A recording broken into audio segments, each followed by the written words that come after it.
Hello students, today we are going to start our new chapter that is liquidation of companies. Liquidation of companies का meaning क्या होता है basically एक company जब एक legal process को फॉलो करते हुए अपनी एग्जिस्टेंस को खत्म कर देती है, उसकी एग्जिस्टेंस खत्म हो जाती है, ठीक है, उसे हम क्या बोल देते हैं, कंपनी लिक्विडेट हो गई। बेसिकली जो कंपनी की लिक्विडेशन रहती है वो दो सर्कमस्टांसेस ऐसी होती हैं जहां पे करी जाती है।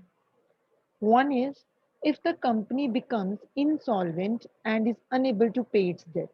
कंपनी अपने डेट्स को पे ऑफ नहीं कर पा रही, इंसॉल्वेंट हो गई है, then you have to liquidate that company. Second case is if the company is solvent but its members are interested in winding up। Like company के मेंबर ही चाहते हैं कंपनी को वाइंड अप करना, कोई भी रीजन हो सकता है, लाइक एक्सटर्नल रिकंस्ट्रक्शन और amalgamation with in other company, ठीक है, जिसमें वो इंटरेस्टेड नहीं है तो वो कंपनी को लिक्विडेट करना चाहते हैं। ठीक है, बेसिकली ये दो सर्कमस्टांसेस ऐसी रहती हैं जब वो क्या करते हैं, कंपनी को लिक्विडेट कर दिया जाता है।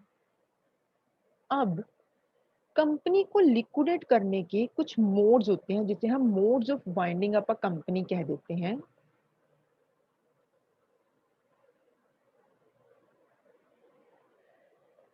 These are some modes for liquidation। कहते हैं बेसिकली जो लिक्विडेशन की जाती है वो तीन तरीके से हम कर सकते हैं। सबसे पहला है compulsory winding up by the court. जब कोर्ट ही आपको जो है वो ऑर्डर दे देता है कि आपको क्या करना है, कंपनी को लिक्विडेट करना है, ठीक है, compulsory liquidation bye the court. आपको कोर्ट की तरफ से ऑर्डर आ गया कि कंपनी को लिक्विडेट करना है। अब ये कोर्ट कब ऑर्डर देता है, जब कि लिक्विडेशन के ऑर्डर कोर्ट की तरफ से कब आते हैं आपको, if the company has by special resolution resolved to be wound up by the court. Means अगर कहते क्या है कि कोई स्पेशल रेजोल्यूशन पास कर दिया गया है, ठीक है, कंपनी की तरफ से वाइंडिंग अप के लिए, तो आपको कोर्ट ऑर्डर दे देता है कि हाँ जी आप इसको वाइंड अप कर दो कंपनी को, ठीक है।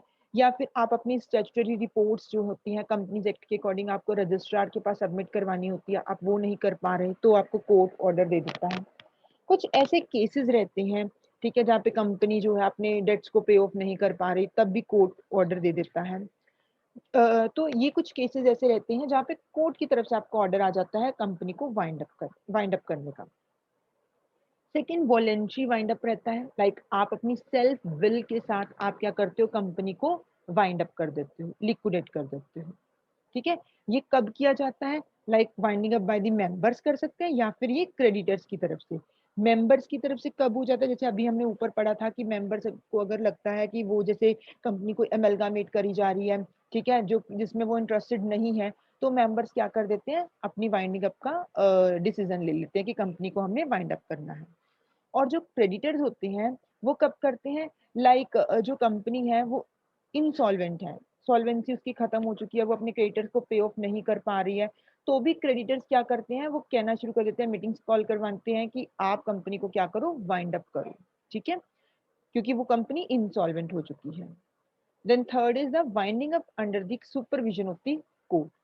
ये क्या रहता है, where a company is being wound up voluntarily, then the court at any time pass an order that voluntary winding up shall continue but subject to its supervision।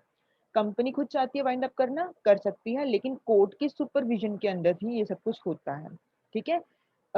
तो वो क्या करते हैं, अपनी अथॉरिटी मतलब कोर्ट की जो अथॉरिटी रहती है उसकी सुपरविजन के अंदर ही उनको क्या करना पड़ता है, कंपनी का लिक्विडेशन का सारा प्रोसीजर, वाइंडिंग अप का सारा प्रोसीजर फॉलो करना होता है। तो हमने डिस्कस किया लिक्विडेशन का मीनिंग क्या रहता है, देन हमने डिस्कस किया modes of winding up of company या फिर लिक्विडेशन के मोड्स क्या रहते हैं, किन तरीकों से हम कंपनी को वाइंड अप कर सकते हैं, ठीक है।